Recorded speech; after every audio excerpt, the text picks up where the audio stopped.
وما ملكت أيمانكم إن الله لا يحب من كان مختالا فخورا صدق الله العظيم اللهم صل على سيدنا محمد وعلى آل سيدنا محمد وبارك وسلم اللهم صل على سيدنا محمد وعلى آل سيدنا محمد وبارك وسلم۔ اللہ رب العزت نے انسانوں کی فطرت میں اس بات کو رکھا ہے، اور انسان چاہتا ہے کہ اس کا پڑوسی اچھا ہو۔ پڑوس اچھا ہوتا ہے تو وہ خوش ہوتا ہے۔ عربی کا ایک محاورہ ہے، کہتے ہیں کہ اطلب الجار قبل الدار، کہ گھر لینے سے پہلے پڑوسی معلوم کر لیا کرو پڑوس کیسا ہے، گھر بعد میں لو۔ قرآن مجید کی ایک آیت سورہ نساء کی آپ کے سامنے تلاوت کی، جس میں اللہ سبحانہ و تعالی یوں فرماتا ہے کہ وَاعْبُدُوا اللَّهَ، اللہ کی عبادت کرو، وَلَا تُشْرِكُوا بِهِ شَيْئًا، اس کے ساتھ کسی کو شریک مت ٹھہراؤ، وَبِالْوَالِدَيْنِ إِحْسَانًا، والدین کے ساتھ اچھا اور نیک سلوک کرو، وَبِذِي الْقُرْبَى، رشتہ داروں کے ساتھ بھی اچھا سلوک کرو، وَالْجَارِ ذِي الْقُرْبَى وَالْجَارِ الْجُنُبِ وَالصَّاحِبِ بِالْجَنبِ وَابْنِ السَّبِيلِ، دور کے پڑوسی کے ساتھ بھی اور قریب کے پڑوسی کے ساتھ بھی اور مسافر کے ساتھ بھی اچھا سلوک کرو۔ یہاں دور کے پڑوسی سے کیا مراد ہے، قریب کے پڑوسی سے کیا مراد ہے؟ بعض علماء لکھتے ہیں کہ قریب کا پڑوسی وہ ہے جو مسلمان ہے اور رشتہ دار بھی ہے، اور دور کا پڑوسی وہ ہے کہ جو مسلمان تو ہے لیکن رشتہ دار نہیں۔ اور بعض یہ کہتے ہیں کہ دور اور قریب سے مراد مسلم اور غیر مسلم کا فرق ہے، کہ قریب کا وہ ہے کہ جو مسلمان پڑوسی ہے، اور دور کا پڑوسی وہ ہے کہ جو غیر مسلم ہے۔ لیکن اللہ نے دونوں کے بارے میں فرمایا کہ دونوں کے ساتھ اچھا سلوک کیا جائے۔ امام غزالی رحمہ اللہ نے اپنی کتاب میں پڑوسی 3 طرح کے بیان کیے ہیں۔ فرمایا کہ 3 طرح کے پڑوسی ہوتے ہیں۔ سب سے پہلا پڑوسی وہ ہے کہ جس کا حق سب سے زیادہ ہے، کہ جو آپ کے قریب بھی ہے، آپ کا رشتہ دار بھی ہے، مسلمان بھی ہے، کہ یہ سب سے پہلے نمبر والا پڑوس کہلاتا ہے۔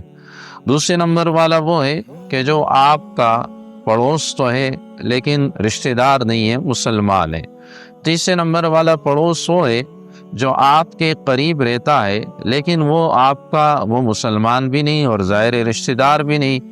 تو فرمایا کہ ان تینوں پڑوسیوں کے ساتھ شریعت نے اچھے سلوک کا اور حسن سلوک کا ہمیں حکم دیا ہے۔ حضرت حسن بصری رحمہ اللہ سے سوال کیا کسی نے کہ پڑوس کی حد کہاں تک ہوتی ہے؟ فرمایا پڑوس کی حد 40 گز دائیں، 40 مکان بائیں، 40 مکان آگے، 40 مکان پیچھے کا پڑوس کی حد اتنی ہوتی ہے۔ حدیث شریف میں رسول کریم علیہ السلام نے ارشاد فرمایا، ایک روایت میں آتا ہے، آپ نے فرمایا واللہ لا یؤمن، واللہ لا یؤمن، واللہ لا یؤمن، 3 دفعہ فرمایا۔ اللہ کی قسم وہ بندہ مسلمان نہیں، اللہ کی قسم وہ بندہ مسلمان نہیں۔ پھر فرمایا اللہ کی قسم وہ بندہ مسلمان نہیں، من لا یأمن جارہ بوائقہ، کہ جس کا پڑوسی اس کی تکلیف سے محفوظ نہ ہو، پڑوس کو تکلیف دیتا ہو۔ حضور کریم علیہ السلام نے ارشاد فرمایا کہ یہ آدمی مسلمان نہیں ہے۔ ایک روایت میں حضور کریم علیہ السلام نے صحابہ سے فرمایا کہ کون ہے تم میں سے جو میرے ساتھ اس بات پر عہد لے اور میرے اس بات پر عمل کرے تو میں اسے جنت کی ضمانت دیتا ہوں۔ ابو ہریرہ رضی اللہ عنہ فرماتے ہیں کہ میں سب سے پہلے آپ کے پاس آیا، آپ کا یہ ارشاد سن کے، تو آپ نے مجھ سے فرمایا کہ تو اللہ کی حرام کردہ چیزوں سے اپنے آپ کو بچا لے، اللہ کی نظر میں تو بندہ کامل بن جائے گا۔ اس کے بعد فرمایا اللہ کی نظر میں تو عابد کی صف میں آ جائے گا، اور اس کے بعد فرمایا کہ دوسرے نمبر پر تو اللہ کی جانب سے دیا ہوا جو اللہ نے تجھے دیا ہے اس پر راضی ہو جا، اپنے مقدر پر راضی ہو جا۔ تو سب سے بڑا مالدار بن جائے گا۔ اور تیسرے نمبر پہ فرمایا کہ تو اپنے پڑوسی کے ساتھ اچھا سلوک کر، پڑوسی کا خیال کر، تو کامل مومن بن جائے گا۔ حضرت ابو ہریرہ رضی اللہ عنہ فرماتے ہیں، آپ نے چوتھی بات فرمائی کہ جو تو اپنے لیے پسند کرتا ہے وہ اپنے مسلمان بھائی کے لیے بھی پسند کیا کر۔ اور اسی طرح آپ نے فرمایا کہ زیادہ ہنسا مت کرو، کہ زیادہ ہنسنا یہ دلوں کو مردہ کر دیتا ہے۔ فرماتے ہیں کہ حضور کریم علیہ السلام نے ان 5 باتوں پر مجھ سے وصیت لی۔ ایک روایت میں فرماتے ہیں کہ آپ ایک سفر سے واپسی پہ تھے، راستے میں ایک جگہ پڑاؤ ڈالا تو آپ نے وضو کے لیے پانی مانگا، آپ وضو کرنے لگے۔ صحابہ آپ سے بڑی محبت کرتے تھے، آپ کے وضو کا بچا ہوا پانی اس پہ لڑتے تھے، آپ کے بدن مبارک سے نکلنے والے قطروں کو اپنے جسموں پہ ملتے تھے۔ فرماتے ہیں کہ آپ کے وضو کا بچا ہوا پانی صحابہ آپس میں کہنے لگے مجھے دے، یہ مجھے دے برکت کے لیے۔ آپ نے فرمایا کہ تمہیں کس چیز نے اس بات پر مجبور کیا کہ تم اس چیز کے لیے آپس میں لڑ رہے ہو؟ فرمایا اللہ کے رسول کی محبت نے۔ فرمایا ہاں میں تمہیں ایک عمل بتاتا ہوں کہ جس سے اللہ کا رسول بھی خوش ہوگا اور اللہ بھی خوش ہوگا۔ صحابہ نے عرض کیا ضرور بتلائیں۔ فرمایا کہ جب کسی کے پاس امانت رکھوائی جائے تو امانت جس کے پاس رکھوائی گئی ہے اس کو چاہیے اس میں خیانت نہ کرے، وہ امانت اس شخص کو واپس لوٹائے جب وہ مانگے۔ اور دوسرے نمبر پہ فرمایا کہ جس شخص کا پڑوس میں کوئی بندہ ہے، پڑوسی اپنے پڑوسی کے ساتھ اچھا سلوک کریں، اس سے اللہ بھی خوش ہوگا اور اس سے اللہ کا رسول بھی خوش ہوگا۔ آپ نے تو یہاں تک فرمایا کہ جبرائیل امین علیہ السلام نے مجھے اس بات کی اتنی وصیت کی کہ مجھے خوف محسوس ہوا کہ کہیں اسے وراثت میں حصہ نہ مل جائے، وراثت میں اتنی وصیت کی۔ اور یہاں تک فرمایا، حضرت ابو ذر غفاری رضی اللہ عنہ راوی ہے کہ رسول کریم علیہ السلام نے ارشاد فرمایا کہ جب تم اپنے گھر کے اندر کوئی چیز بناؤ اور تمہارے اس میں اتنی طاقت نہ ہو کہ یہ اپنے پڑوسی کے یہاں بھیجو، تو فرمایا اس میں شوربہ زیادہ بڑھا دیا کرو، اس میں پانی ڈال دو، شوربہ بڑھا دو، لیکن اپنے پڑوسی کو ضرور یاد رکھا کرو، اپنے پڑوسی کا ضرور خیال کیا کرو۔ ہمارے اکابرین نے، ہمارے اسلاف نے پڑوسیوں کا بہت خیال کیا۔ حضرت سہل بن عبداللہ تستنی رحمہ اللہ، انتقال کا وقت قریب ہے، اللہ والے ہیں، تو آپ نے اپنے قریب پڑوس میں ایک مجوسی شخص تھا جس کی دیوار آپ کی دیوار کے ساتھ لگی ہوئی تھی۔ آپ نے حکم دیا کہ اس شخص کو بلاؤ، اس گھر والے کو بلاؤ۔ وہ گھر والا آیا تو سہل بن عبداللہ تستنی رحمہ اللہ نے اپنے بیت الخلاء میں اس مجوسی کو وہ لے گئے، اور لے جانے کے بعد ایک ٹب پڑا ہے، اس کے دیوار سے ناپاک پانی قطرے گر رہے اور اس ٹب کے اندر جمع ہو رہے۔ تو حضرت نے فرمایا کہ تمہارے بیت الخلاء کا یہ ناپاک پانی اس ٹب میں گرتا ہے اور روزانہ رات سے پہلے ہم اس کو خالی کرتے ہیں، یہ کئی سالوں سے یہ چل رہا ہے، لیکن چونکہ اب میں اس دنیا سے مجھے ایسا لگ رہا ہے کہ میرے جانے کا وقت قریب ہے، تو ایسا نہ ہو کہ میں اس دنیا سے چلا جاؤں تو پیچھے والے پتہ نہیں یہ کر پائیں گے یا نہیں کر پائیں گے، تو میں نے کہا آپ کو اطلاع دے دوں۔ وہ کہنے لگا آپ مجھے پہلے بتاتے، اتنی سالوں سے آپ نے تکلیف اٹھائی۔ تو فرمایا مجھے اچھا نہیں لگا کہ میں اپنے پڑوسی کو تکلیف دوں، مجھے یہ بات اچھی نہیں لگی۔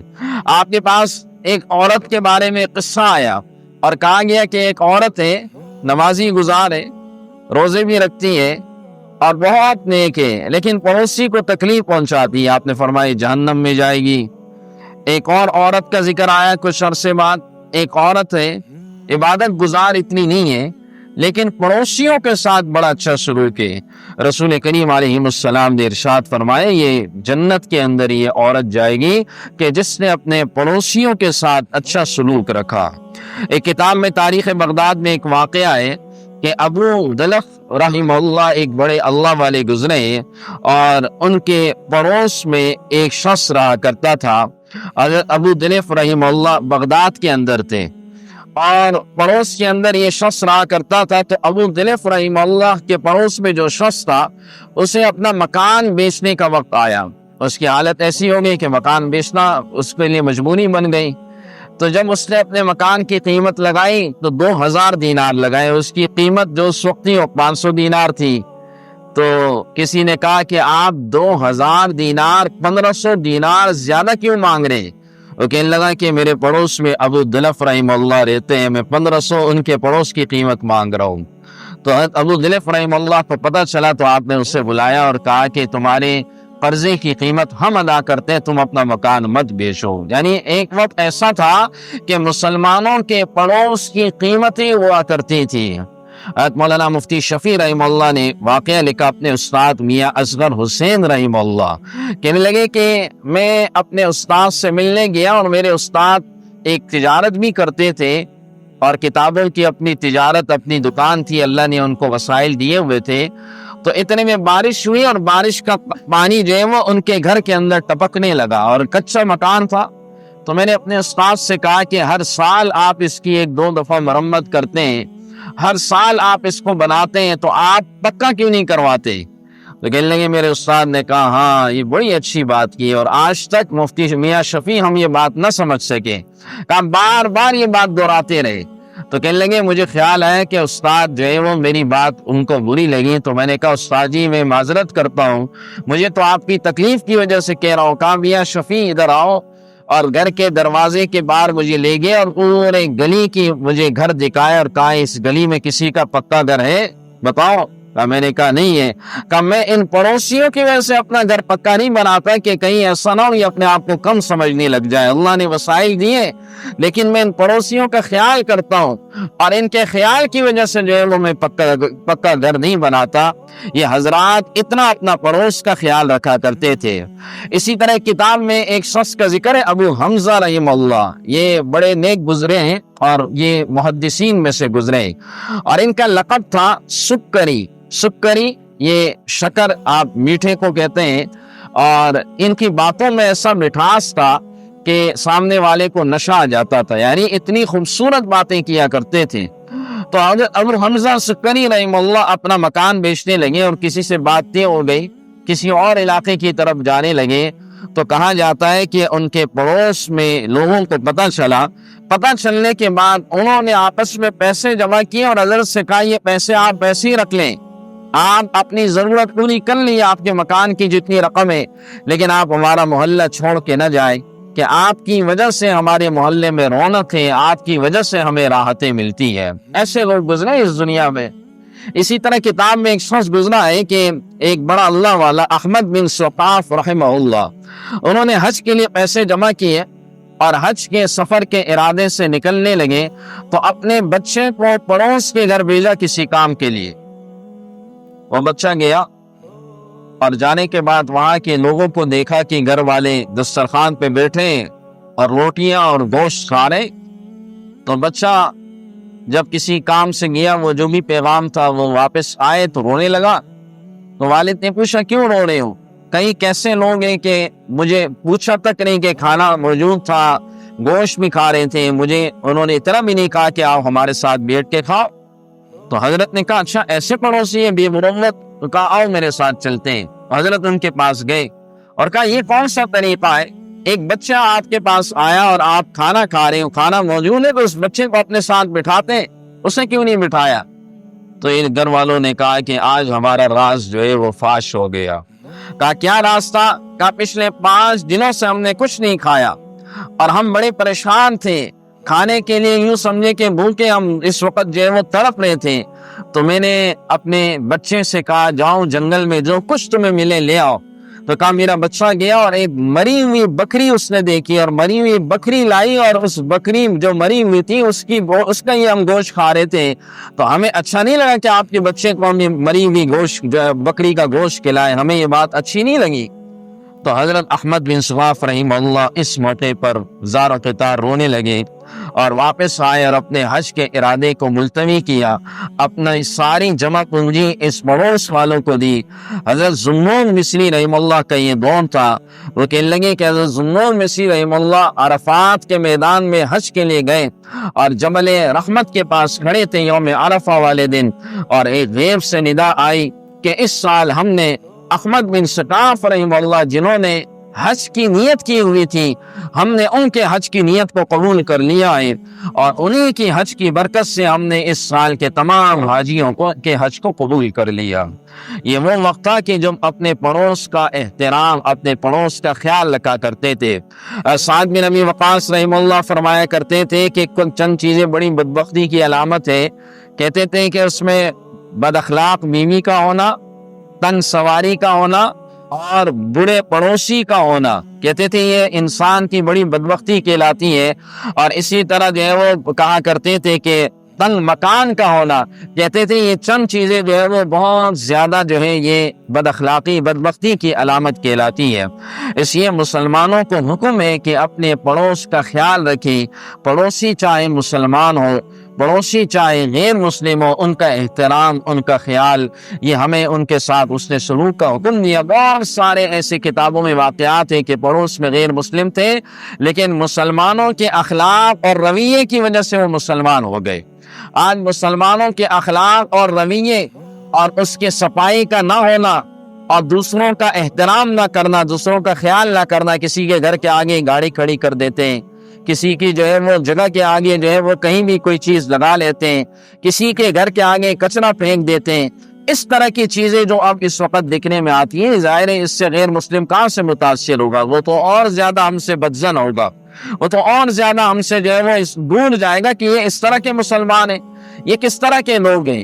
تو تاریخ اس بات سے بری ہے کہ زیادہ جو مسلمان بنے وہ مسلمانوں کے اخلاق سے، مسلمانوں کے کردار سے جو ہے وہ لوگ مسلمان بنے۔ انڈونیشیا جو آج مسلمان ہے، اس کے اسلام لانے میں سب سے زیادہ 2 صحابہ تجارت کی نیت سے گئے تھے، اور ان کی تجارت کی برکت سے دیکھیں آج سب سے زیادہ دنیا میں وہاں مسلمان بنے ہوئے۔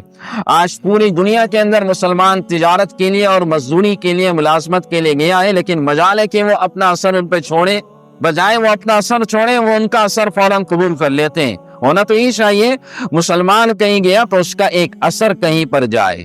انگریز کہیں آیا ہے کسی بھی مسلمان حکومتوں کے اندر، تو اس نے اپنا اثر چھوڑا ہے، اس نے چاہے اس کا اثر غلط ہے، ہم یہ نہیں کہتے اس کا اثر اچھا ہے، اس کا اثر غلط تھا، لیکن وہ اپنا اثر چھوڑ گیا ہے۔ لیکن مسلمان آج جاتے ہیں تو مسلمانوں کا کوئی اثر نہیں جاتا، کہ مسلمان اپنی ذات کے اندر بیکار ہو چکا ہے، اپنی ذات کے اندر گندا ہو چکا ہے۔ اس لیے شریعت نے ہمیں ان چیزوں کا حکم دیا ہے کہ یہاں تک حکم ملا کہ کہیں وراثت میں ہم کو حصہ نہ مل جائے، اور رسول کریم علیہ السلام نے یہاں تک فرمایا کہ وہ کامل مومن نہیں بن سکتا جو اپنے پڑوسی کو تکلیف دیتا ہو، پڑوسی کو ایذا دیتا ہو۔ پڑوسی چاہے آپ کے دیوار کے ساتھ ملا ہو، پڑوسی چاہے آپ کے گلی کا ہو، پڑوسی چاہے آپ کے محلے کا ہو، یا پڑوسی چاہے آپ کے سفر کا ہو، یہ تمام کے تمام احکامات اس پڑوسی پر جو ہے وہ سرزد ہوتے ہیں، پڑوسی کے متعلق یہ احکامات آتے ہیں۔ اللہ کریم عمل کی توفیق عطا فرمائے، آمین۔ الحمدللہ رب العالمین، والصلاة والسلام علی رسولہ محمد وعلی آلہ وصحبہ اجمعین۔